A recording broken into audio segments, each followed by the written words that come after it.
কিভাবে টাকা চাইলে স্বামী আপনাকে টাকা দিয়ে দেবে? প্রথমত, আপনার প্রয়োজনটি তার সামনে তুলে ধরুন। আপনি কি কারণে টাকা নিতে চাচ্ছেন? আপনি কি ব্যক্তিগত কারণে টাকা নিতে চাচ্ছেন, নাকি সংসার খরচে টাকা নিতে চাচ্ছেন, নাকি আপনার শপিং করার জন্য টাকা নিতে চাচ্ছেন? 2 নম্বর পয়েন্ট হলো সময়টা বিবেচনা করুন। আপনি যে কোনো সময় যদি টাকা চান, তাতে স্বামী বিরক্ত হতে পারে।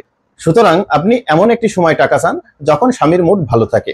এটি হতে পারে অফিসে যাওয়ার সময়। অফিস থেকে আসার পর টাকা চাইলে অনেক সময় নেতিবাচক প্রভাব পড়তে পারে, কারণ অফিসে নানা রকম ঝামেলা থাকে। বসের ঝাড়ি খেয়ে আসতে পারে আপনার স্বামী। সুতরাং এই বিষয়গুলো সচেতন থাকুন।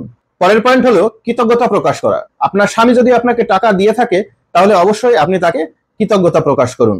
পরবর্তী পয়েন্ট হলো আপনি টাকা নেওয়ার ব্যাপারে সবসময় স্বামীর কাছে সৎ থাকুন। কারণ আপনি যদি মিথ্যা কথা বলে স্বামীর কাছ থেকে টাকা নেন, পরবর্তীতে সে যদি জানতে পারে, তাহলে অবশ্যই নেক্সট টাইম আপনাকে টাকা দিবে না। পরের পয়েন্ট হলো আপনার স্বামীর বাজেট বিবেচনা করুন। আপনার স্বামীর বাজেট যদি থাকে সংসারে কম, তাহলে আপনি টাকার পরিমাণ অবশ্যই কম চাইবেন। পরবর্তী পয়েন্ট হলো আপনি নিজে স্বাবলম্বী হওয়ার চেষ্টা করুন। এটি হতে পারে আপনি স্বামীর কাছ থেকে টাকা নিয়ে কিছু টাকা সঞ্চয় করলেন, ফলে সেই টাকা আপনি আপনার জরুরি মুহূর্তে ব্যবহার করতে পারবেন। আরেকটি বিষয় হলো আপনি নিজে উপার্জন করুন। আপনি নিজে এমন কোনো কাজ করুন যাতে আপনার মাসিক একটা টাকা আসে, ফলে আপনি সেটাকে হাত খরচ হিসেবে ব্যবহার করতে পারবেন। এর ফলে আপনার স্বামীর কাছে রোজ রোজ হাত পাততে হবে না।